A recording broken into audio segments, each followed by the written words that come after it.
Happy New Year, everybody. It's the last day of 2018, and I'm excited to get rid of this goddamn year and see what happens next. Heading to the Blue Ball tonight.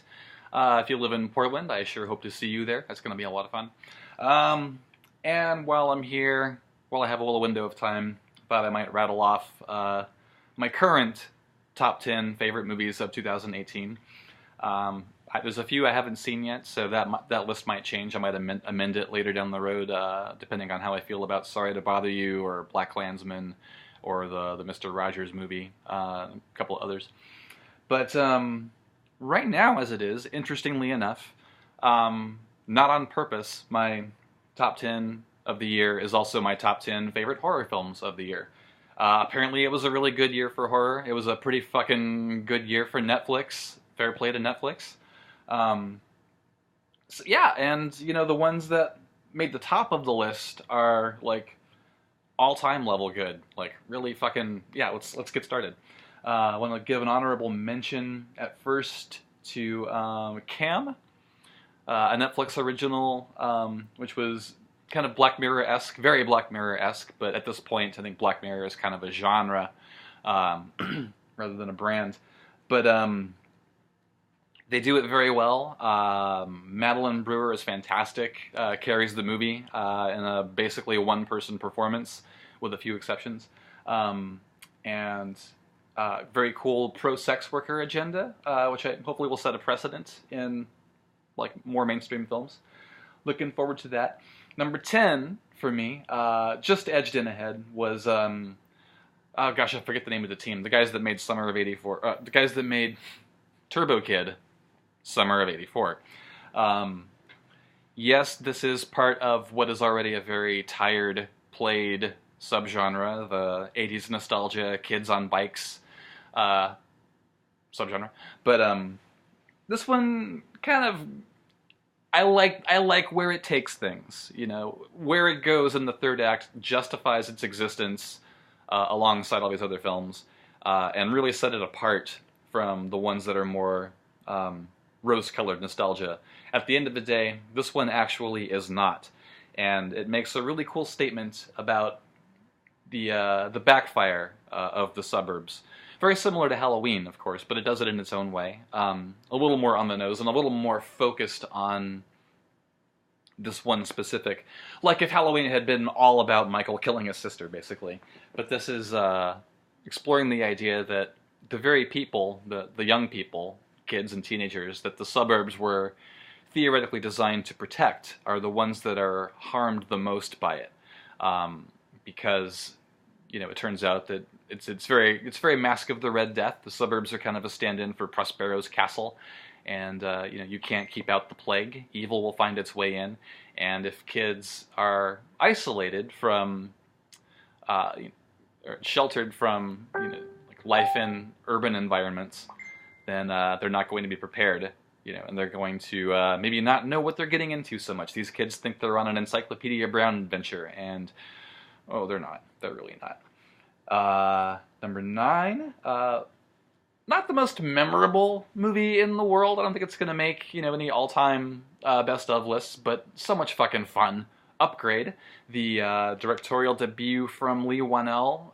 Fucking great job, dude. Holy crap. So much fun. My only complaint about this film, as with so many other films, unfortunately, is I wish that so much of the cool stuff hadn't been given away in the goddamn trailer. Number 8, another Netflix original import from Spain, Paco Plaza, who, along with his partner, whose name, Jaume Balaguero, I don't know how you pronounce it, sincere apologies. But they are kind of masters of modern apartment-based horror.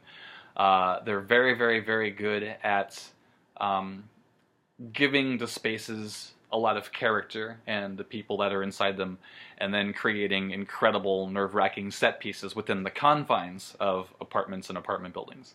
And this one is no exception. And in my humble opinion, it also gives James Wan a serious run for his money in how to do this kind of more old-school, supernatural type of horror. I've never really been yeah, sucked in or seduced or frightened by really any of James Wan's movies. The only one in the Waniverse that I really enjoyed and thought was genuinely scary was Annabelle Creation, which I don't think he had a whole lot of hand in. Um, so yeah, and this one I just find this one nails it. This is my idea of what scary is. It's very very well executed. These guys, yeah, it's hard to beat. Most of their, with the exception of the last two Wreck movies, uh, you can't go wrong. Number 7, Mom and Dad. Two batshit crazy Nicolas Cage movies on my top 10 list this year. What does it mean? Man, this one is just insane. There's a trying to think. I think it started off with The Children, which I think was from 2010. But there's a whole new subgenre basically of movies about parents trying to kill their kids, and all the variations you can find on that theme. There have been some really good ones, interestingly enough, including The Children. Cooties, I remember, wasn't half bad. This one is really extraordinary, mainly for the performances of Nicolas Cage and Selma Blair. I love the way they play off each other. It's just fantastic. Highly recommended. Twisted as fuck. Damn good time. Number 6. Two psychedelic, surrealist, brutal revenge movies. Artsy-fartsy revenge movies on my top 10 list this year. What does it mean? Revenge. From France. Super artsy, gory, brutal, trippy as hell, and ultimately very satisfying revenge film, rape revenge film. Yeah, this is a... I don't know. I've said my piece about this one on my Letterboxd page, and if anyone's interested, I'll link that in the comments below. But yeah, I'm gonna kind of keep my opinions about what is and is not feminist as a cis white male limited on social media, and enough virtue signaling. On to the next one. Number 5, A Quiet Place.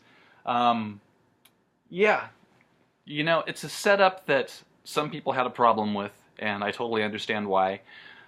There are things about the film that make the story possible, which you can either see as just humans being human, or as plot holes, logic holes.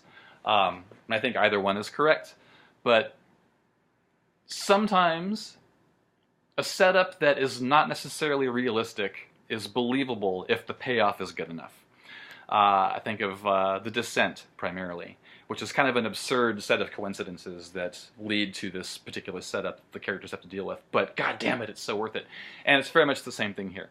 Not only do we get some really stellar, really frightening, really well done horror sequences and set pieces, but we get to kind of make a visual narrative metaphor out of the context of subtext in dialogue as it relates to families. You know, we're dealing with, you know, a kind of a classic drama cinema trope, a family that can't talk about their issues.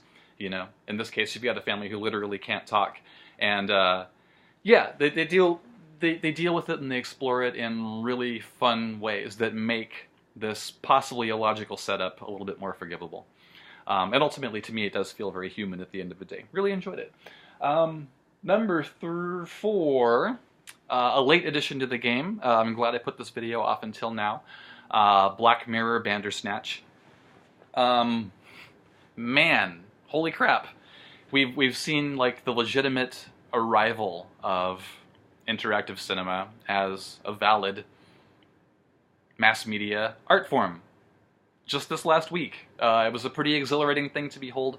There are already a lot of complaints and backlash about this one, about the story being a little bit weaker.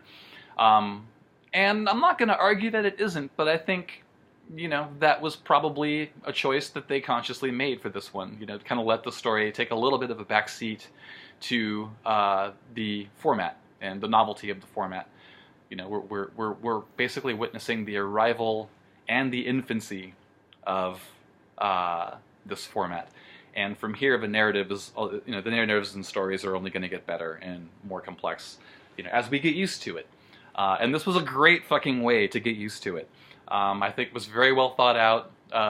It's very, you know, if you're an oldster, of course, there's a legitimate motivation for playing on the 80s nostalgia this time around, as they're based on or the game and the episode is based on, the movie is based on, choose your own adventure books, which I grew up with and thoroughly enjoyed as a kid. So yeah, it's very well done. It's so much fun. It's it's exhilarating as fuck, and I'm excited to see where it goes from here. It maybe doesn't have the weight and the depth of a classic episode of Black Mirror, but it's doing something different this time. It doesn't have to. Number 3. Are we in the right spot? Yes. Yeah, it was a hard one, and I think 2 and 3 could just as easily flip flop. They're pretty much tied for me. But I'm going to go ahead and call Annihilation number 3. Super strong, badass, all-female cast. Some really incredible visual metaphor.